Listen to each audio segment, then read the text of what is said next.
you know, you can get caught up in drugs and alcohol and not think you have a way out.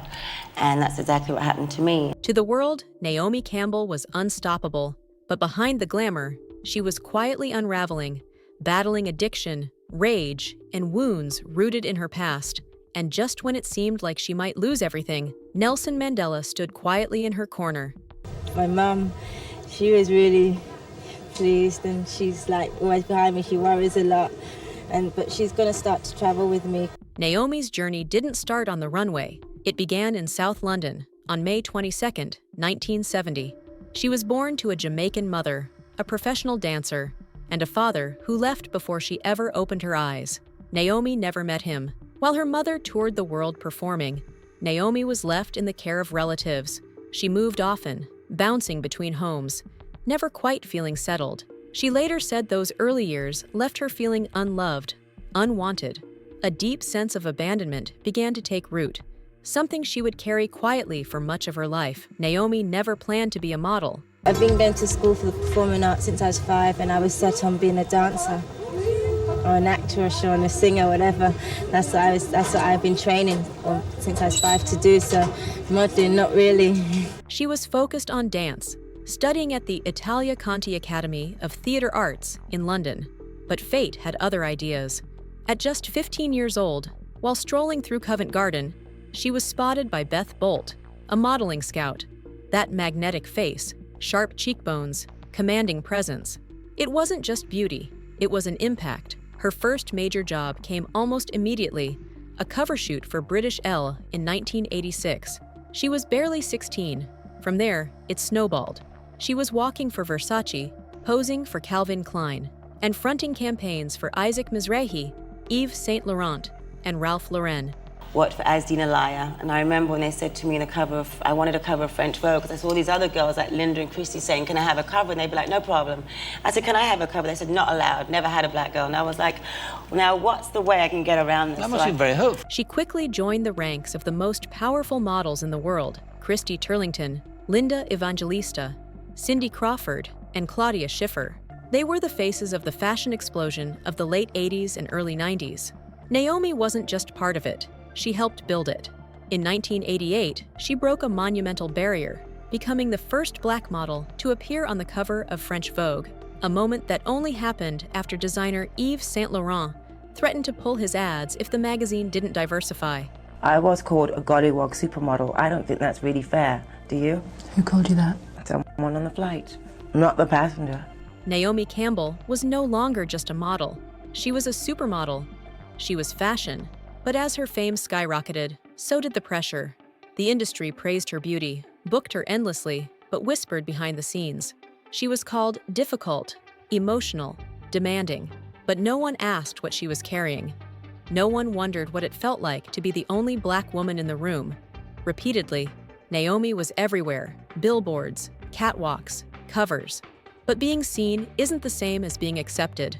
Behind the flawless photo shoots was a fashion world still stuck in old rules. I'm proud to be a black woman. I'm proud to be British. I'm proud of the job that I do.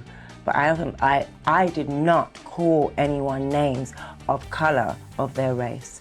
While other models were praised for their uniqueness, Naomi had to prove her worth twice as hard and hold her emotions twice as tight. She became known for her strength, her confidence, her fire. But inside, she was unraveling. By the late 1990s, the pressure was constant, and so was the isolation.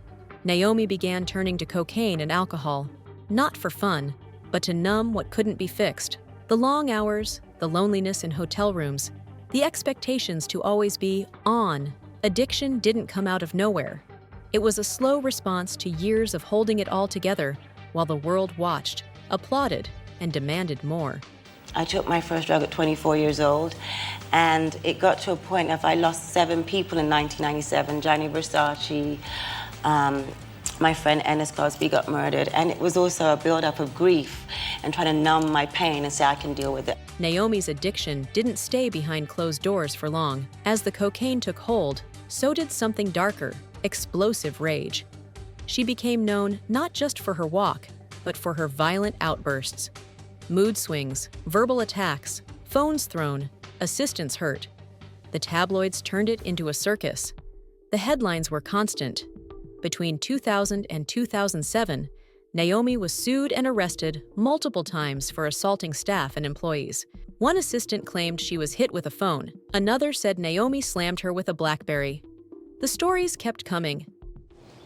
Naomi Campbell may need some anger management courses. That's because the supermodel is in trouble once again after reportedly attacking her limo driver. But what the world saw as diva behavior was something much deeper, pain masking itself as power. Cocaine didn't just numb her. It unleashed everything she was trying to bury. In 2006, she was sentenced to 5 days of community service in New York City.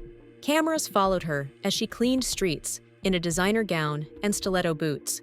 It was humiliating, and the media loved it. But behind the drama, Naomi was quietly fighting for her life.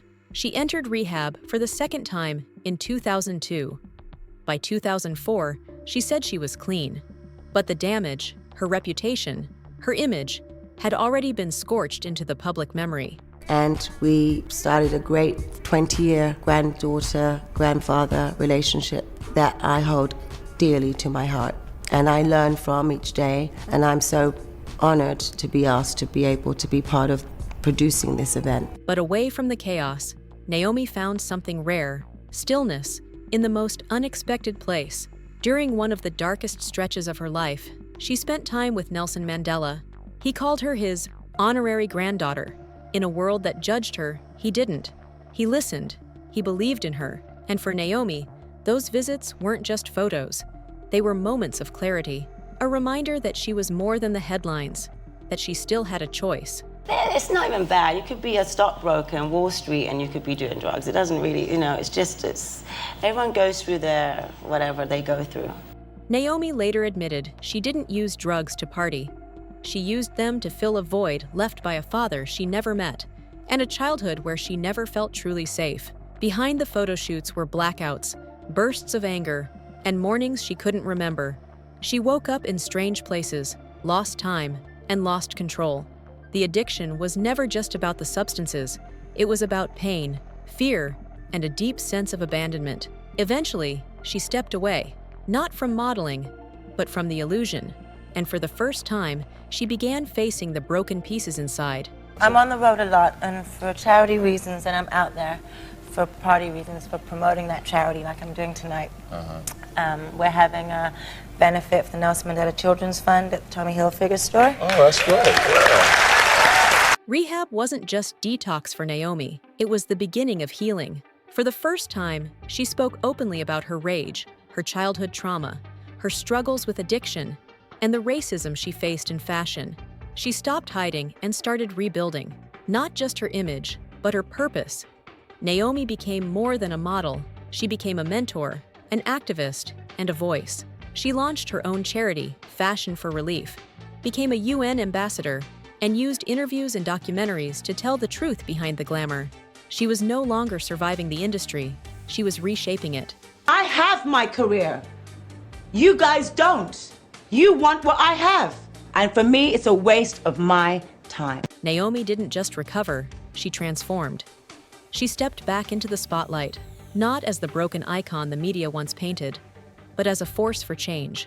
She mentored young talent on shows like The Face and Top Model Africa, lifting others the way no one lifted her. She pushed for diversity in fashion, demanded equity, and became a bold voice for Black creatives navigating an industry that once excluded her. On stage at the British Fashion Awards, she spoke about racism, mental health, and the need for safer, more honest spaces in fashion, spaces she never had growing up in it. Did make the decision with myself and to people around me that cared about me to want to go away and fix what I had to fix and face my demons. It was, I think, a positive attitude. But what really destroyed Naomi Campbell was never just the drugs. Addiction doesn't start in isolation. It grows in silence, fed by childhood wounds, industry pressure, racism, and the impossible demand to be perfect. Naomi didn't self-destruct. She was cracked open by a world that praised her beauty but ignored her pain. And still, she rose. Not as a model on a runway, but as a survivor, a mentor, and a woman finally telling her truth. If Naomi Campbell's story shocked you, like the video, share your thoughts in the comments below. and subscribe for more true stories.